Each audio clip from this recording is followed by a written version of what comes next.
বর্তমানে আমাদের দৈনন্দিন জীবনযাপনে জিপিএস এক অবিচ্ছেদ্য অংশ। গাড়ি চালানো, মোবাইলে লোকেশন ট্র্যাকিং কিংবা সামরিক কর্মকাণ্ড সবকিছুতেই নির্ভর করি স্যাটেলাইট ভিত্তিক জিপিএস প্রযুক্তির উপর। সঠিক অবস্থান, দিক নির্দেশনা ও সময় নির্ধারণের ক্ষেত্রে গুরুত্বপূর্ণ ভূমিকা পালন করে এই প্রযুক্তি। কিন্তু আপনি কি জানেন, জিপিএসের এই সিস্টেম কোনো সময় অকার্যকর হয়ে যেতে পারে। যেমন যুদ্ধের সময় খুব সহজেই জিপিএসকে জ্যাম করে দেয়া যায় বা ধ্বংস করা যায়। এমন পরিস্থিতিতে বিজ্ঞানীরা বহুদিন ধরে এর সমাধানের বিকল্প পথ খুঁজছিলেন। একসময় তাদের সামনে আসে পালসার নেভিগেশন সিস্টেম বা তারকার সংকেতে পথ নির্দেশ প্রযুক্তি। এটি মহাকাশ ভিত্তিক এমন এক আত্মনির্ভর জিপিএস প্রযুক্তি যা স্যাটেলাইট ছাড়াই মানুষকে নিরাপদ ও নির্ভুল তথ্য দিতে সক্ষম। তবে দর্শক, আপনি শুনলে অবাক হবেন, ঠিক এই প্রযুক্তির কথা খুব স্পষ্টভাবেই উল্লেখ করা হয়েছে আজ থেকে 1400 বছর আগে পবিত্র কোরআনে।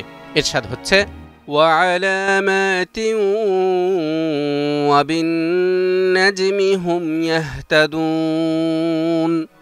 তিনি পথ নির্ণয়ক বহু চিহ্ন সৃষ্টি করেছেন এবং তারকা দ্বারাও মানুষ পথের নির্দেশ পায়। এই আয়াতের ব্যাখ্যায় তাফসিরের কিতাবে লেখা হয়েছে, তারকারাজি সৃষ্টি করার অন্যতম উদ্দেশ্য হচ্ছে রাস্তার পরিচয় লাভ করা। তবে এগুলোর দ্বারা কোনো প্রকার ভাগ্য গণনা করা বা সৃষ্টিজগতের পরিচালনার নিয়মকানুন নির্ধারণ করা কুফরি। এ প্রসঙ্গে কাতাদা রহমতুল্লাহ আলাই বলেন, আল্লাহ তাআলা এ তারকাসমূহ 3টি কারণে সৃষ্টি করেছেন: আকাশের সৌন্দর্য, শয়তানদের বিতাড়নকারী এবং কিছু আলামত হিসেবে যা দ্বারা পথের দিশা পাওয়া সম্ভব হয়।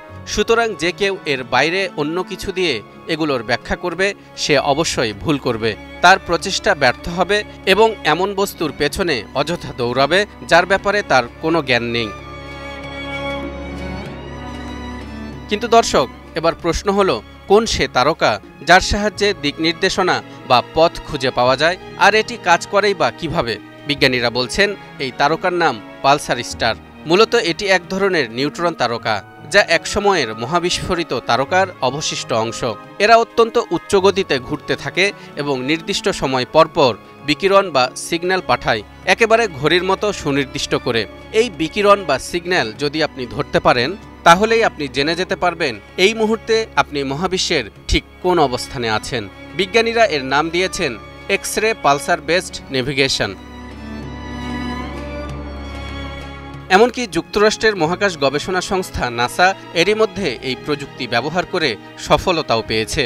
2018 সালে তারা একটি পরীক্ষামূলক মহাকাশযানে এই পালসার নেভিগেশন সিস্টেম ব্যবহার করে এবং প্রায় 10 কিলোমিটার নির্ভুলভাবে অবস্থান নির্ধারণে সফল হয়। বিজ্ঞানীরা আরও বলছেন, ভবিষ্যতের মহাকাশযানগুলো জিপিএসের উপর নয়, বরং এই পালসার সিগন্যালের উপর নির্ভর করেই মঙ্গল বা অন্য কোনো গ্রহে যাত্রা করবে। কারণ এগুলো ধ্বংস বা জ্যাম করা যায় না, নির্ভুল সময় ও অবস্থান দেয়, সারা জীবন ফ্রি সিগন্যাল পাঠিয়ে যাবে।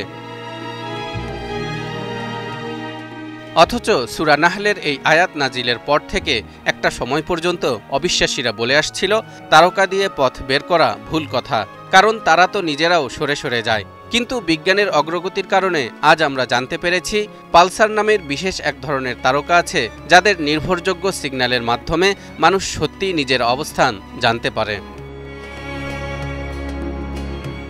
গবেষকরা এই পালসার নেভিগেশন সিস্টেমকে ভবিষ্যতের জিপিএস আখ্যা দিয়ে একে মহাকাশে, সামরিক ক্ষেত্রে, এমনকি সাবমেরিন বা ভূগর্ভস্থ যানবাহনেও ব্যাপক হারে ব্যবহারের জন্য মত দিচ্ছেন। কারণ স্যাটেলাইট ভিত্তিক জিপিএস যেখানে অকার্যকর হয়ে পড়ে, সেখানে এই পালসার নেভিগেশন খুব ভালোভাবেই কাজ করে।